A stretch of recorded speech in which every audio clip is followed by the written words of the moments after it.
우리나라 딜 중에 레전드로 꼽히는 딜이에요. 석가금융 25%면 얼마입니까? 1인당 작게 받는 분이 1,000억, 많이 받는 분은 3,000억. 요 딜 하나로 어피너티 에쿼티 파트너스라는 PEF예요. 못 들어보셨죠? 잘. 형 이거 그냥 외국계 PEF 아니야? 그런데 너무 많잖아요. 너무 많죠. 홍콩에는 뭐 에쿼티 이거 PEF 뭐 하려고 얘기해요? 잘 보시면 아래 이분이 한국인이고요. 아래 이분이 한국인입니다. 파트너의 절반 이상이 한국인이고요. 아시아 최대급 PEF거든요.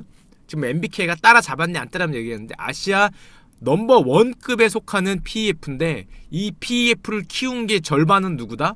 한국입니다. 아시아 최대 PEF 가까운데 이 PEF를 이거는 말레이시아 분이고요. 중국계 말레이시아 분이고 회장님은 사실은 한국입니다. 한번 언급했어요. 어떤 딜을 얘기하면서. 지금은 MBK가 최대네 만에 이르고 있죠. 얼마 전까지 어피너티가 1등이었고 MBK가 2016년 넘어가면서 역전을 한 것 같기는 한데 하여튼 최대급이에요. 최대급. 한국계라 그러면 안 되지. 한국에서. 자, 그럼 이 형의 딜을 몇 개 소개하고 방송을 마치려고 하는데요. 진짜 보면은 정말 대단하다.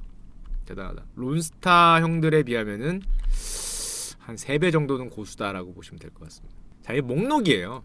다 뽑아온 것도 아닙니다. 다 뽑아온 것도 아니에요. 대표적인 것만 뽑아온 건데 이 형들의 그 딜 목록을 보면은 특징이 있어요. 자기들이 써놓은 거 보면 12년간 한 번도 손해보지 않았다.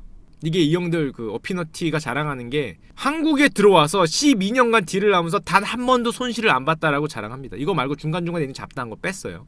잡다한 거 빼고 굵직한 것만 적어놨는데 이 정도거든요. 1999년도에 만도로 어피너티가 한국에 데뷔합니다. 만도. 이때 만도가 99년도에 만도가 원래 어디에 있던 회사예요? 현대계열이죠. 그쵸? 현대계열이에요. 정주영 회장님 동생. 그분이 한라그룹 세우죠. 한라그룹에 만도가 있었어요. 근데 한라그룹이 IMF 때 박살이 납니다. 한라그룹이 IMF 때 박살이 나면서 만도가 물건으로 나와요. 그때 이 어피너티가 만도를 사는데 이때 사실 사용했던 방법이 그 당시에 우리나라에서는 굉장히 신성까지는 아닌데 이런 전략을 씁니다. 들어보셨어요? LBO? 되게 유명하죠? 레버리지드 바이아웃 굉장히 있어 보이잖아요. 영어로 차입거래라 그러죠. 굉장히 있어 보이는데 사실은 여러분들도 합니다. 이거 레버리지드 바이아웃 한마디로 돈이 없으니까 돈을 빌려서 레버리지를 일으켜서 사는데 담보를 뭘로 하겠다는 거예요? 내가 살 걸로 담보하겠다는 거죠. 돈이 없어. 난 50만 원밖에 없어. 100만 원짜리인데. 그러니까 50만 원을 빌려. 나를 못 믿겠어. 담보를 줘. 뭘로? 이걸로. 살 걸로. 그쵸? 뭐랑 똑같아 이거. 우리도 하잖아 이거. 이거 뭐예요? 야, 우리도 해. 야, LBO 쓰면 되게 뭐 있어 보이는 뭐 최신식 뭐 같지만 이거 우리도 하잖아. 나 돈 없어. 근데 뭘 사? 그걸 담보로 돈을 끌어. 뭐예요 그게? 주담대죠. 주담대. 여러분들도 합니다. LBO라고 말은 안 하지만 집 살 때 빌리잖아 은행에서. 뭐를 담보로 빌려요? 집을 담보로 빌리잖아. 똑같은 거지 뭐. 만도 사면서 만도를 담보로 돈을 빌려. 우리도 하죠. 그러니까 굉장히 있어 보이지만 사실은 누구나 하는 건데 뭐 약간 다른 얘기지만 이 어피너티가 이랬다는 게 아니라 LBO는 요즘에 법적으로 조금 문제가 있어요. 그냥 만도를 내가 만도의 주식을 예를 들면 100만 원 중에 50만 원어치를 사요. 만도의 주식을. 돈이 30밖에 없어. 그래서 20을 빌려서 50을 산 다음에 50을 담보로 20을 빌리면 별 문제가 없는데 자, 거기까지는 별 문제가 없죠. 자, 그런데 그게 아니라 내가 만도의 대주주가 돼. 그 다음에 담보를 뭘로 줘요? 내 지분만으로 안 되면은 만도가 가지고 있는 어떤 자산을 담보로 줄 수 있어요. 이 형 이게 무슨 말이에요? 아, 내가 50%를 사면 만도의 대주주잖아. 그럼 만도의 자산을 담보로 줍니다. 아니면은 만도가 내가 돈을 빌린데 대출을 해줘요. 말이 대출이지. 나는 만도의 CEO야. 회사의 자산을 넘겨서 내가 돈을 빌린 거하고 똑같죠. 자, 이렇게 되면은 배임이 될 수 있습니다. 근데 이게 지금 와서 배임 얘기하는데 옛날에는 이렇게 했어요. 요즘에도 합니다. 신한은행 사건 때, 신한 사건 때 이게 배임 막 해서 뭐 법률적으로 굉장히 많이 나오는데 이게 이렇게 간단하게 하는 게 아니라 엮거든요. 당연히 내가 대주주가 된 다음에 그 회사의 다른 주주들한테 손실을 보는 그런 행동을 하면은 배임이 걸리는데 이게 이렇게 명확하게 눈에 보이게 하면은 정말 배임인데 사람들이 멍청하지가 않죠. 요즘에는 어떻게 합니까 여러분? 코스닥을 생각해보세요. 제가 지난번에 한번 말씀드렸는데 코스닥에 들어가. 코스닥 어떤 회사를 사. LBO를 해. 담보를 받아. LBO를 해서 대출을 받은 다음에 그 회사의 대주주가 돼요. 그 다음에 이 회사로 딴 거를 M&A 해. 또 대주주가 됩니다. 이 회사를 또 M&A 해. 대주주가 됩니다. 무려 돈 얼마 안 들이고 3개 회사의 대주주가 됐죠. 자본도 없는데 나는 얘 돈으로 얘 사고 얘 돈으로 얘 사요. 3개 회사의 대표이사로 다 내 오른팔 왼팔들을 다 올려요. 자, 그럼 어떻게 하면 됩니까 여기서? 자, 여기서 돈을 뽑으려면 어떻게 하면 돼요? 함부로 얘네로 나한테 돈 빌려준 거에다가 뭐 이렇게 하면은 걸리죠. 자산을 뽑으면 걸린단 말이야. 횡령으로 들어가. 그럼 어떻게 하면 됩니까? 요즘에 나쁜 쪽으로 머리 쓰는 사기꾼들이 하는 게 투자를 하면 됩니다. 그래서 이상한 데 꼬라박으면 되는 거예요. 무슨 소리냐? 갑자기 여기 코스닥이 A사, 코스닥 B사, 코스닥 C사가 난데없이 해외 자원에 투자를 합니다. 저 우리 회사 다이아몬드 나올 것 같은데 하고 저기 남아공에 있는 듣도 보도 못한 슈 회사에 갑자기 정관을 바꾸더니 1,000억을 투자해. 갑자기 아이고 얘는 다른 저기 미국에 있는 카 회사에 야 기름이 나온다며 셰일가스에 잘 나가는 사람이다. 그리고 100억을 투자해. 야 뭐 저기 뭐 남태평양 어디에 뭐가 있다더라. 그래서 보물섬이네 하고 또 뭐에 투자해. 자원외교 얘기하는 거 아니에요. 이건 자원외교는 국가적인 거예요. 그건 기업들이 아니.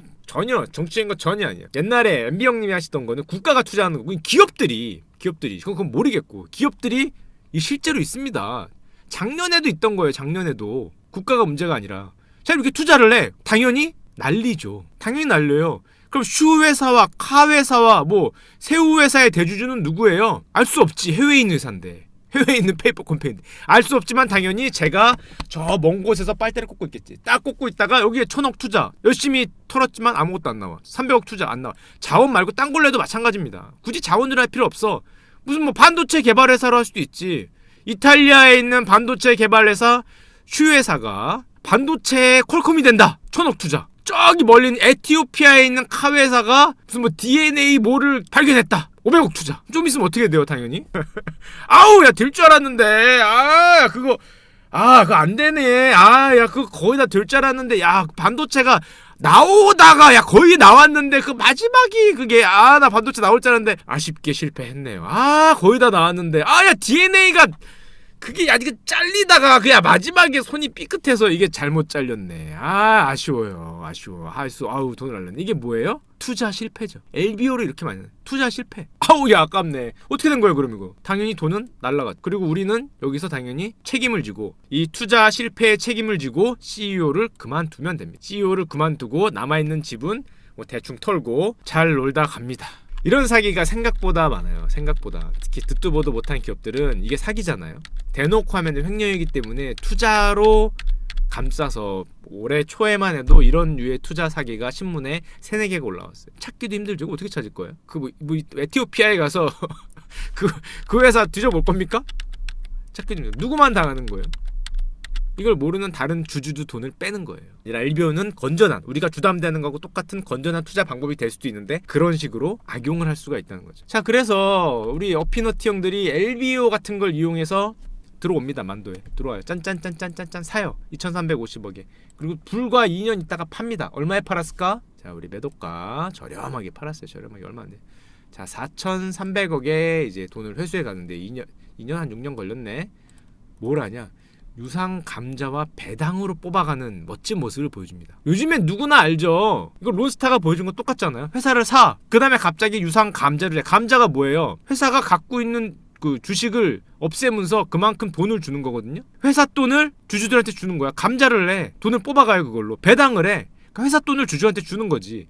불법은 아니죠. 회사 돈을 주주한테 주는 거니까 쫙쫙 뽑아. 그래서 쫙쫙 뽑아. 이걸로 무려 2,000억을 뽑았어요. 2,350억에 사놓고 감자와 배당으로만 2,000억을 뽑았어. 야, 그러면은 그게 무슨 말이에요? 만도가 2,350억짜리 회사가 아니라는 소리죠. 만도가 2,350억짜리 회사가 아니라는 소리예요. 이건 이렇게 뽑아도 나중에 2,000억에 팔았다는 거잖아. 그만큼 잘 샀다는 거. 나중에 이거 결국 돌고 놀아서 뭐 대유그룹인가까지 가잖아요. 만도 나눠져서 한라그룹이 하나 가져가고 대유그룹으로 가고 그러는데 얼마? 결국엔 4,300억.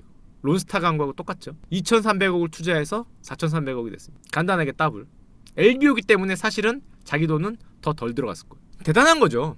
욕할 게 아니죠. 욕할 게. 유상 감자와 배당만으로도 투입 돈을 뽑는데 그거를 판단을 못한 거죠. 뭐 결과론적인 얘기라고 할 수 있나? 직원들 입장에서는 상당히 이런 PF의 모습을 보면 직원들 입장에서는 근데 화가 나지. 회사 멀쩡한 회사에 돈을 빼가는 거잖아. 단지 돈을 벌기 위해서. 그러니까 만도 직원들 입장에서는 이러면 안 되는 거예요, 사실은. 자본주의적인 입장에서는 PF는 당연히 돈을 벌기 위해서 이렇게 하는데, 만도 직원들 입장에서는 이런 일이 몇 개 발생되면서 이제 PF라 그러면은 인식이 엄청나게 안 좋아져요. 왜냐? 들어만 오면 돈 뽑아먹고 나가니까. 2000년대 중반까지 인식이 엄청나게 안 좋아집니다. PF가 M&A를 한다 그러면은 직원들이 머리에 띠 묶고 막 반대하고 그러잖아. 그게 이런 역사가 있었기 때문에, 역사. 직원들이 회사가 망하는 거잖아. 이거 이런 식으로 가면 다 주주한테 가니까 직원들한테 돈이 안 돌아가겠죠, 당연히. 그런데 이게 한 2000년대 중반부터는 바뀌어요. 우리나라도 이렇게 외국계가 놀던 시장에서, 그때 보셨죠? 얘들이 하도 판을 치니까 우리나라도 능력도 증가하고 PF들의 사모펀드들의 숫자가 올라요. 요즘 사모펀드들은 이렇게 저렴한 방법을 쓰지 않습니다.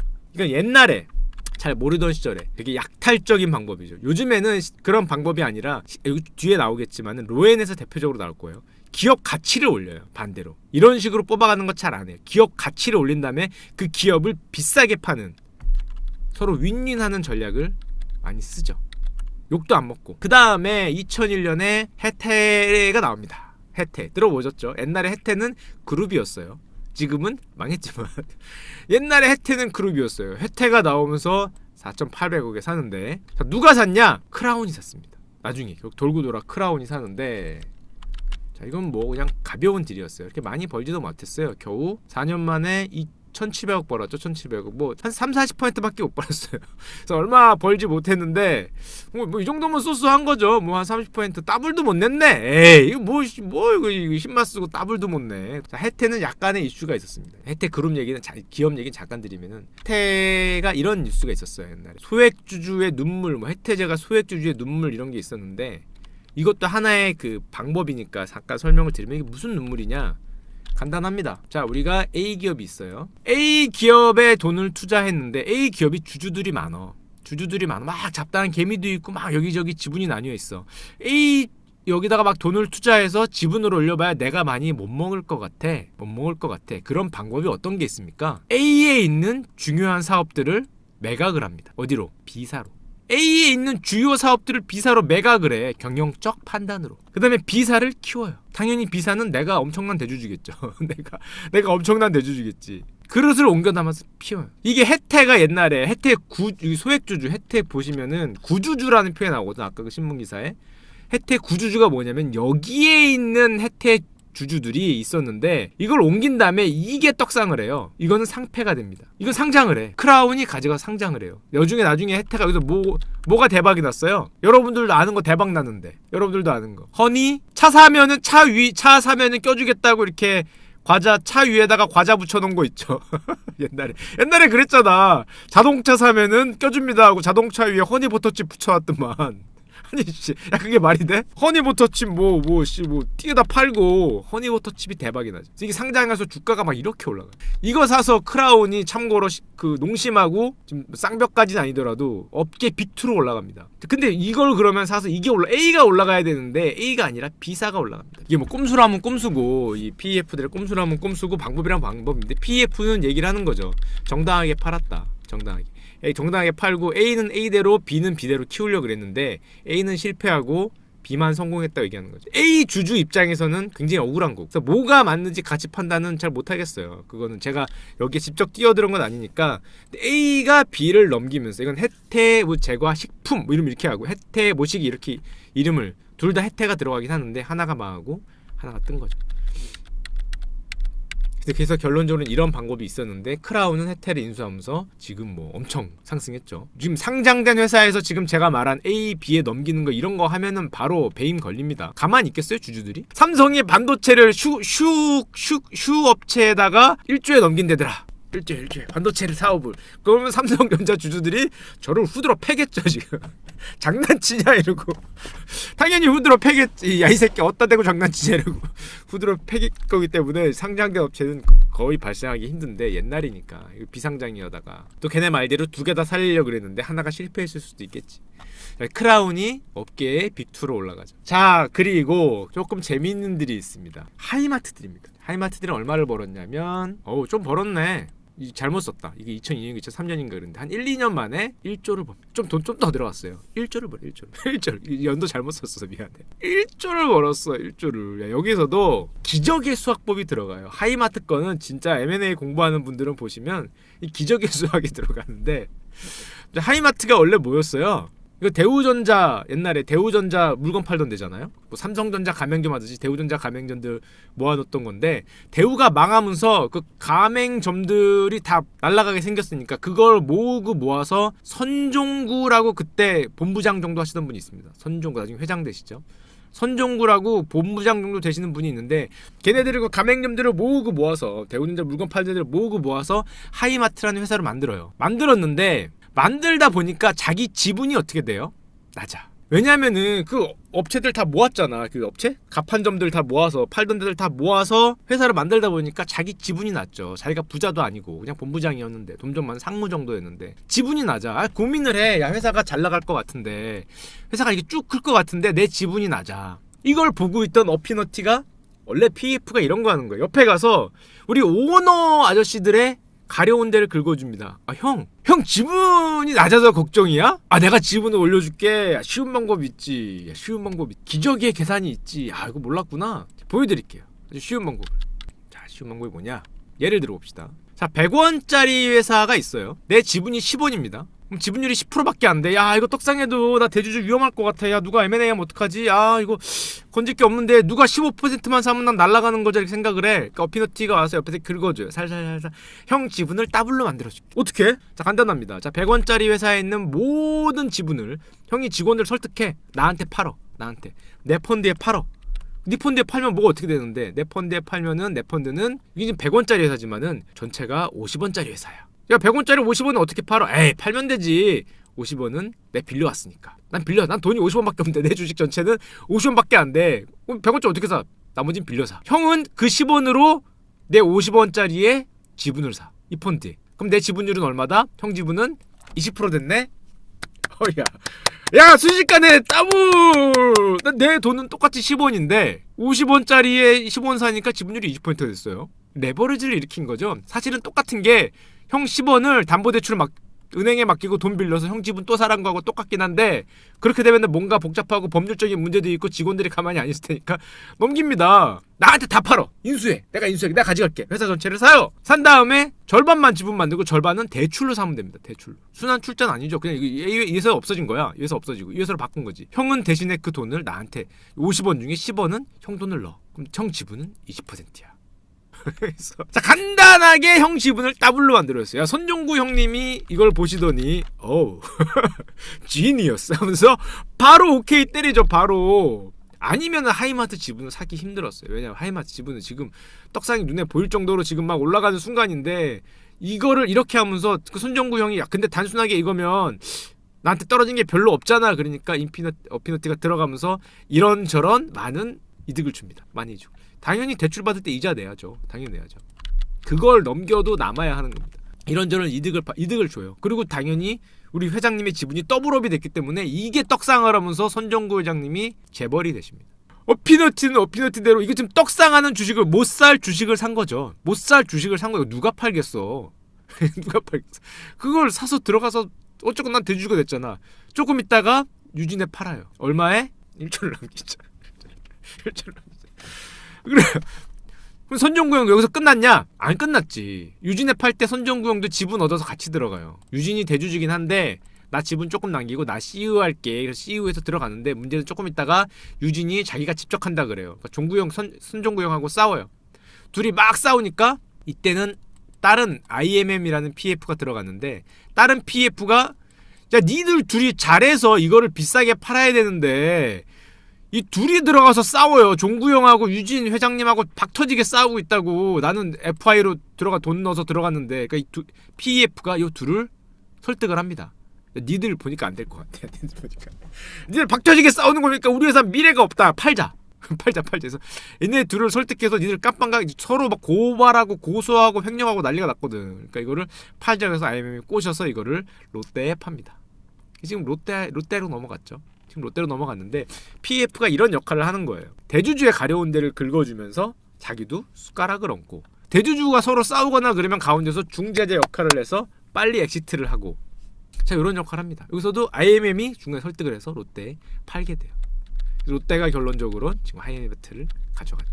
이게 하이마트들이고요. 이게 상당히 이 당시만 해도 굉장히 선진적인 의미가 있었어요. 이런 식으로 대주주, 이게 뭐가 중요하겠어요? 그러면 이제부터 과연 회장님한테, 오너한테 내가 전화기를 들고 회장님 전데요, 이번에 무슨 딜이, 이 얘기를 할 수 있냐 없냐가 어마어마한 차이를 내게 됩니다. 좀 이따 다시 보여드릴게요. 오너들과 대주주들과 PF가 친분이 이렇게 중요하다. 이분의 가려운 데를 긁어줄 수 있다는 능력을 보여주는 거죠. 조금 이따가 다시 보여드리고, 자 그 다음에 2005년에 우리들이 잘 아는 더 페이스샵을 삽니다. 타이밍이 기가 막혔어요. 왜? 2005년부터 조금 있으면은 뭐가 발생을 해요? 중국 애들이 한류 뭐 어쩌고 그러면서 우리나라 화장품 업체들이 비상을 합니다. 기억이 나죠? 우리나라 화장품 대표적으로 어디가 비상을 해요? 아모레가 미쳤죠. 그때 아모레 주식이 미쳤을 때예요. 막 폭발해서 우리나라에서 제일 비싼 주식이 되고 막 난리 났잖아요. 와, 화장품이 왜 이래요? 우리나라 사람들이 2개씩 바르나? 그게 아니라 중국이 샀을 때. 더 페이스샵을 인수한 다음에 실적이 막 올라가요. 언제 인수했냐? 여기 어디서 인수한 다음에 올라갈 때 팝니다. 한때 좋았지. LG생건이 샀으니까. 그렇다가 최근에는 사드, 내수 폭망, 야 사드가 거기서 터지지, 야 내수가 폭망하네 이러면서 지금 이렇게 돼 있긴 하지만 뭐 이건 결론적인 얘기고, 자 그 당시엔 이렇게 올라갔기 때문에 LG생활건강이 보고 있다가 잠깐만, 아모레 퍼시픽이 날아가네. 나도 사야지. 그러면 나는 밀릴 거 아니야. 아모레하고 경쟁을 하기 위해서 더 페이스샵을 삽니다. 얼마에? 3-4년 만에 팔았죠. 800억 들어가서 4,200억. 자 그 다음에는 뭐 작은 건데요. 자 그 KT 스칼라이프, 이건 뭐 별거 아니니까 뭐 그냥 얼마 벌지도 못했어요. 스칼라이프는 얼마 벌었냐면은, 자 1232억. 야 형 500억밖에 못 벌었잖아, 이런 딜을 왜 가져와 라고 얘기를 할 텐데, 사실은 곱하기 2입니다.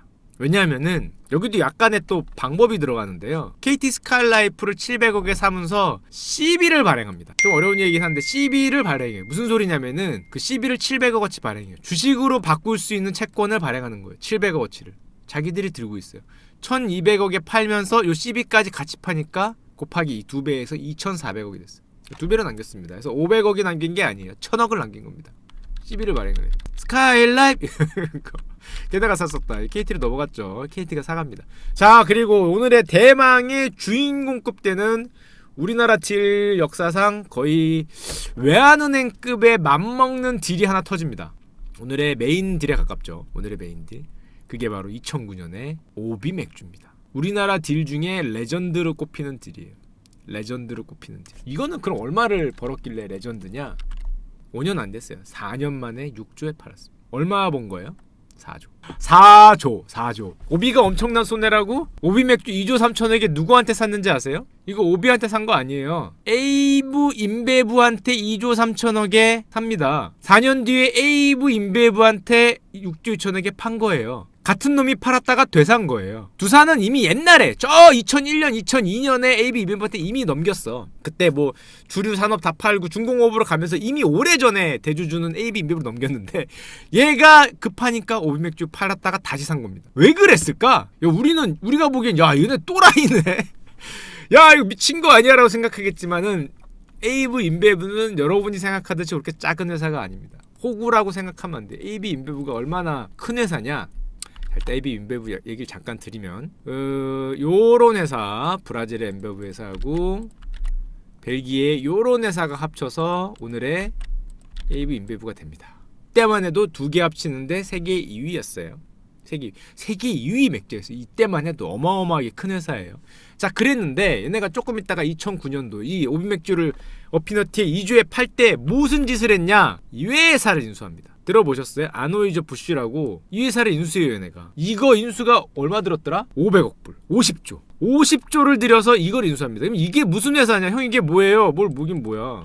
이거 버드와이저지. 버드와이저. 미국 버드와이저 회사를 인수합니다. 50조를 들여서 이거를 탁 사. 2009년에 탁 샀는데 뭐가 터지니? 당연히 맨날 오는 그 형들이 왔잖아요. 리만 브라더스가 탁 터진단 말이야. 금융위기가 탁 터져. 50조에 샀는데 잠깐만. 그 형 오셨네. 잠깐만, 이거 50조 빌려 샀어. 잠깐만. 돈이 없는데, 뭐 팔아야 되는데, 야, 이거 안 오면 굳이 다시 팔 순 없잖아. 50조에 샀다가 20%만 손해봐도 10조를 날리는데, 이거를 다시 팔 순 없고, 야, 뭘 팔아야 되냐고 고개를 돌려서 현금이 될 만한 게 뭐 없나 하고 뒤져보니까 현금이 될 만한 게 하나 있었죠. 이조 콜. 어피너티가 옆에서, 형, 돈 급하잖아. 이조 콜. 이러니까, 나 이 새끼들, 알겠어. 이조 콜. 날라갑니다. 이거 50조짜리를 날릴 수는 없잖아. 10%만 날라도 5조야. 이거 날린다, 이거 해서 오비가 이렇게, 하고, 피너티한테로, 야, 급전 필요합니다. 그리고 사채업자가 이제 급전으로 가져갑니다.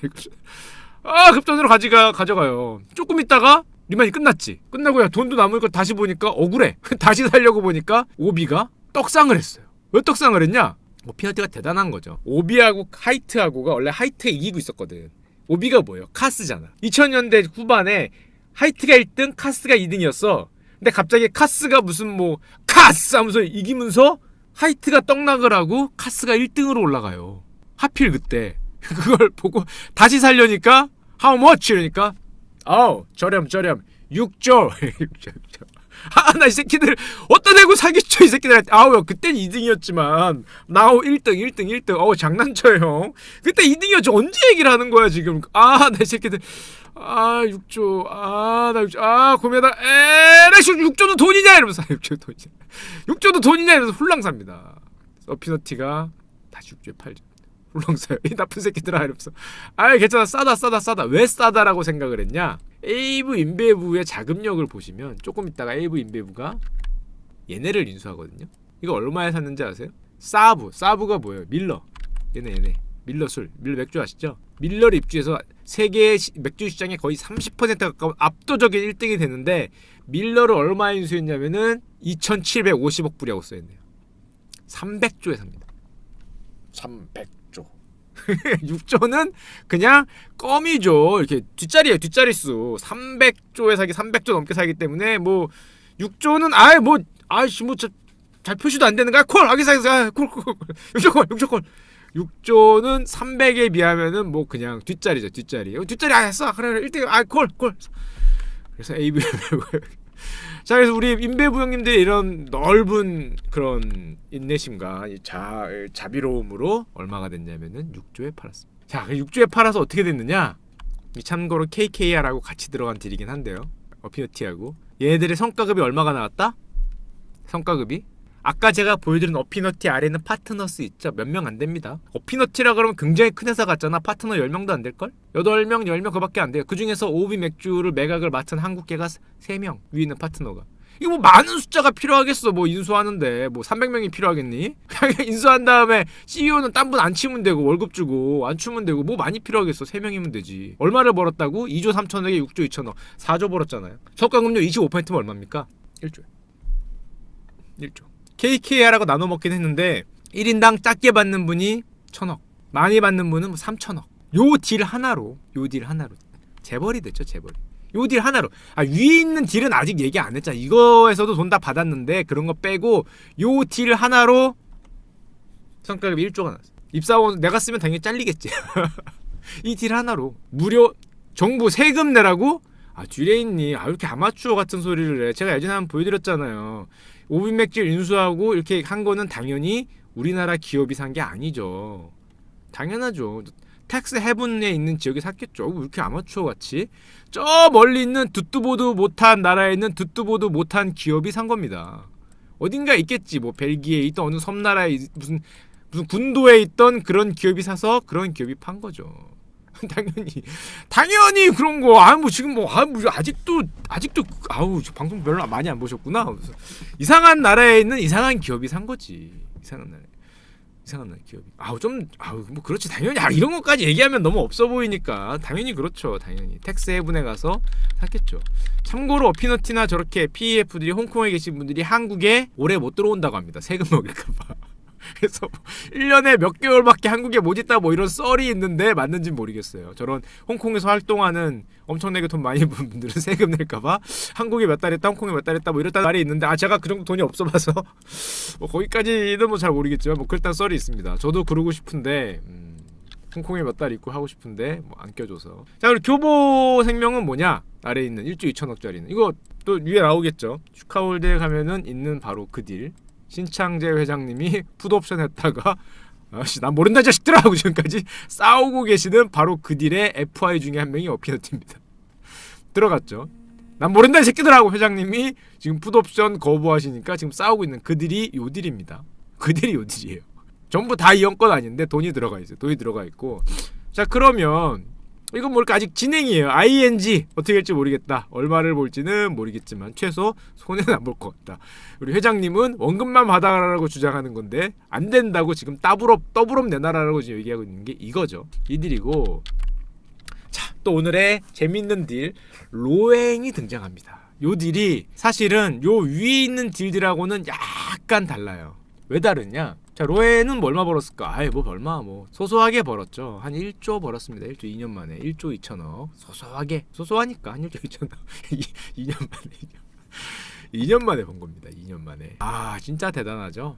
그럼 로엔을 뭔 수로 이렇게 해놨냐? 위에 있는 딜하고 약간 다른 게 여기서부터 이제 PEF의 긍정적인 이제 영향들이 나타나는데 로엔이 당시에 뭐였어요? 살 때? 3천억에 살 때 멜론과 아이유였죠.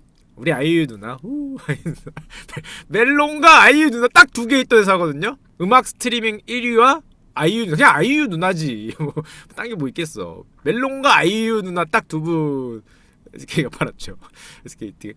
멜론과 아이유 누나 딱 두 분이었는데 그거를 어피에테 가져온 다음에 2년만 있었어. 그것만 해도 제가 보기에 더블업인데 좀 더 벌고 싶었어. 이미 우리는 음원 스트림에서 1위야. 1위 업체야. 자, 그러면은 이 가수던 연예인들을 막 갖다 붙이면은 우리 로엔이라는 플랫폼을 통해서 우리 연예인들을 마구 소개시켜줄 수 있지 않을까 이런 생각을 합니다. 그래서 갑자기 무슨 엔터테인먼트를 마구 인수를 해요. FNC 엔터테인먼트, 킹콩 엔터테인먼트, 뭐 이런 엔터테인먼트를 100억, 200억, 300억 이런 식으로 줘서 막 인수를 엔터테인먼트를 업체를 로엔에다 붙여 몸집을 불려요. 여기 있는 연예인들을 데려다가 로엔을 통해서 스트리밍을 시키고 광고를 시킵니다. 그게 뭐예요? 2013년부터 엄청나게 뜨던 게 있죠. 뭡니까 그게? 연예 기획사들이 JYP, SM, YG 2013년부터 주가 보세요. 걔네들 미쳤죠. 3대 기획사. 로엔이 3대까지는 못 들어가는데 거기에 버금갈 정도의 유치가 올라가요. 요 세 개의 엔터테인먼트 사는데 얼마가 들었냐면은 450억이 들었습니다. 2,970억에다가 한 450억 정도를 더 투자해서 엔터테인먼트사를 딱 붙이는 순간에 종합 연예 기획사 비슷하게 된 거예요. 플랫폼도 있는 3,300억 정도 들어간 거죠. 그리고 이게 다른 연예 기획사들이 주가가 떡상하기 시작하니까 옆에서 보던 카카오가 저게 미래인가? 저게 미래인가? 카카오의 판단도 정확했어요. 카카오의 판단도 이거 비싸게 산 거 아닙니다. 결론적으로는 카카오가 이것 때문에 먹고 산다는 말을 한동안 했어요. 물론 조금 더 싸게 사면 좋겠지만 카카오가 이것 때문에 먹고 산다는 말을 들었으니까 카카오도 사실은 나쁜 딜이 아니었어요. 그게 무슨 소리냐? 로엔의 잠재력을 보고 그런 식으로 키워놓은 어피너트가 대단한 거지. 키워서 1조 5천억에 팝니다. 그때 이 전까지만 하면은 이 전에 2000년대 중반에까지만 하면 연예 기획사들은 그렇게 대단한 SM 정도가 좀 대단했지 지금처럼 3대 연예 기획사에서 막 이렇게 떡사가던 때가 아니거든. 이제 막 상승하고 있었던 때지. 로엔이 어떻게 됐냐면 이 근처에 샀거든요. 여기에 팔았어요. 로엔 주가에. 그때 로엔은 상장유회사니까 만 얼마에 사서 8만 원에 팔았습니다. 주가 올라가는 거 보죠. 나중에 10배 났어요. 주가가. 이게 언제야? 이거 10년 아닙니다. 2년 걸렸어. 2013년, 2015년이에요. 그러니까 얼마가 벌었다? 3천억 조금 더 들어가서 1조 5천억이 된 겁니다. 뭐 여기도 뭐 인센티브 25% 하면 얼마입니까? 대충 2,500억 나오죠. 당연히 벌었겠죠. 지금 현재 ING 중인 딜은 또 있습니다. 버거킹. 이게 지금 어피너티의 12년 만에 17년 만이죠. 17년 만에 최초의 손실이 될지 안 될지 모르는 물음표 기업입니다. 현재까지는. 왜냐? 내수가 폭망했거든. 내수가 폭망했는데 일단 흑자야. 다행히 어피니티 형들이 이런저런 거에서 일단 흑자야. 잘못하면은 폭망할 수 있는데 요즘에 다행인 거는 옆에 이 버거킹 형과 경쟁하던 우리 맥다날 형이 좀 뭐가 되나 싶더니 이러고 있죠. 그래서 옆에서 버거킹 형이 잠깐만 쟤네가 가면은 내가 뜨는 건가? 이렇게 물음표를 띄우고 있어요. 잠깐만 저 집이 가면 나도 가는 건지 나도 뜨는 건지 이게 지금 막 아리송한데 어쨌건 흑자를 하고 있어. 흑자를. 그래서 맥다날 형이 우리 발음 좀 굴리면은 맥다날이죠. 맥도날드 형이 바닥으로 가면서 버거킹의 기회가 오는 게 아닌가라는 생각을 하는데 아직까지는 엑시트가 쉽지 않은 그런 상황이고 가장 최근의 딜은 락앤락입니다. 들어보셨죠? 우리나라 업체죠. 중국 가서 대박 난 거. 이게 개인이잖아요, 개인이 락앤락을 창업한 다음에 무려 여기다가 이거 팝니다. 왜 팔았냐면은 그 뭐 상속 뭐 어쩌고 하면서 상속세 때문에 넘기기 힘들다 그래서 이쪽 생각하기 싫다 해서 회장님이 1인 기업에 가까웠는데 이거 다 팔아요. 락앤락을 어피니티 무려 6,300억 이거 한 명이 거의 다 받아가셨죠. 락앤락도 현재 ING입니다. 근데 사실은 락앤락도 지금 쉬워 보이진 않아요. 올라갔다 내려오고 있어. 왜? 1번 당연히 내수가 안 좋아. 당연하죠. 내수가 안 좋아. 그리고 2번이 더 중요해요. 1번 내수가 안 좋아. 국내는 내수가 안 좋아. 국내 내수 안 좋아. 2번 중국은 뭐라는 분이라고? 중국은 제 예전 방송 보시면 알 텐데 호랑이를 보고 고양이를 그리는 분들이죠. 그걸 아주 회장님이 당당하게 얘기하잖아요. 호랑이를 보고 고양이로 만들어 팔아라. 이거 뭐 100개라는 말이잖아. 그 유명한 회장님이 텐센트 회장님이 하신 말이에요. 호랑이를 보고 고양이로 만들어 팔아라. 이걸 그 말이라고 하시는지 모르겠지만 비슷한데 안 비슷한 걸로 만들어서 팔아는 거니까 락앤락을 보고 호랑이를 보고 록앤록 뭐 이런 게 있겠죠. 중국에 가면 제가 안 가봤지만 록앤록이라든지 럭앤럭 룩스앤룩스 뭐 이런 거 있을 겁니다. 그래서 고양이가 하도 많아서 쉽진 않아 보이긴 한데 어쨌건 오리지널이니까 감성으로 뭔가 승부를 하면은 뭐 될 수도 있을 것 같은데 아직까지는 ING입니다. 아직까지는 현재 여기까지는 거의 불패예요. 불패. 아직까지 손실을 본 게 불패인데 이 아래서부터는 이 적각꿀이 흘렀지. 여기까지는 적각꿀이 흘리는 엘도라도에서 갑자기 요즘에 분위기가 싹 바뀌면서 아 이제 그만해야 되나? 아 여기 다 빨았나? 뭐 이런 생각이 좀 들고 있죠. 아 이게 좀 꿀물이 없나? 뭐 이제 이런 생각이 좀 들고 있는데 그러면 얘네의 대단함을 하나 더 보여드릴게요. 이런 딜들을 했죠. 사모펀드 어피너티 요즘에 뭐 한다고? 2018년입니다. 아까 말씀드렸죠. 이 대주주들 있는 분들 훌륭한 분들의 가려운 데를 긁어주는 역할을 합니다. 그게 사실 사모펀드의 알파요 베타요 오메가에 가까워요. 오메가라 그러면 뭐하다. 오메가는 비싸게 팔아먹는 거죠. 기업의 가치를 올려서. 굉장히 중요해요. 왜냐 지금 뭐하고 있냐. LG의 뭐 MRO 사업 아시죠? 소모성 자매 뭐 대기업이 이런 거 하면은 뭐 밀어주기다 해서 이거 팔아야 되니까 자기들이 받아주고 신세계는 온라인 사업에서 뭐 이렇게 하면은 돈을 끌어주고 현대차는 뭐 현대카드나 뭐 현대커머셜 유상증자한다 그러면 들어가주고 이런 역할을 해주는 거예요. 들어가고 나오고 받아주고 밀어주고 팔 때 얘기하고 이게 이런 걸 할 수 있는 게 어떻게 보면은 그 PEF 그 위에 있는 3명의 파트너들의 역할이죠. 아 형 그게 필요해? 형 거기 그게 필요하는구나. 그게 그러다 보니까 어피너티가 어떻게 됐냐? 요즘에는 그 MBK에 좀 밀리고 있지만은 80억 달러 이상의 자금을 운용하는 아시아 최대 사모펀드라는 이름을 타이틀을 달게 됩니다. 지금은 MBK가 1등일 거예요. 지금은 우리나라 MBK라고 있는데 거기가 1등일 텐데 이런 걸 하다 보니까 거의 뭐 한국의 절반 이상의 딜이 들어갔을 거예요. 얘네는 아시아라고는 하지만은 얘네 주요 딜들이 거의 한국에 들어왔기 때문에 우리가 아시아 최대 사모펀드를 키운 거죠. 세계 랭킹 한때 높았을 때는 40위권 안에 거의 30위권까지 근처에 갈 정도로 큰 사모펀드로 컸습니다. 우리가 얼마나 엘도라도인지 알 수 있겠죠. 우리가 키워준 거예요. 사실상. 자 오늘은 어피너티의 훌륭한 딜을 우리가 키워준 PEF 세계적인 PEF죠. 홍콩계 그 PEF긴 하고 인도네시아 회장님이 계시지만은 우리가 꿀을 빨게 해주는 많이 배웠잖아요. 로엔을 키우는 법, 만두에서 LBO하고 유상증자하는 법, 뭐 KT 라이프 할 때 CB 발행해서 먹는 법, 하이마트 할 때 지분 더블업 만들어주는 법, 뭐 많이 배웠죠. 해태 할 때 A사에서 B사로 넘겨서 올리는 법 등등등등등등 굉장히 새로운 것들. 특히 뭐 오비 맥주 같은 경우에는 AB 인베브의 상황을 파악을 해서 야 그 정도는 뭐 그냥 뜯어먹는 이런 뭐 좀 딜 하나하나마다 주옥 같잖아요. 주옥 같기 때문에 이런 거를 보고 우리나라 PF도 많이 큰 끝에 현재는 이런 대형사들 우리나라도 대형사가 등장을 했죠. 굉장히 큽니다. MBK가 세계적으로도 이제 굉장히 큰 정도의 사이즈 오르는 세계 뭐 30위권에 들어가는 큰 이런 PF가 등장을 하게 됩니다. 오늘 여기까지 하고요. 안녕.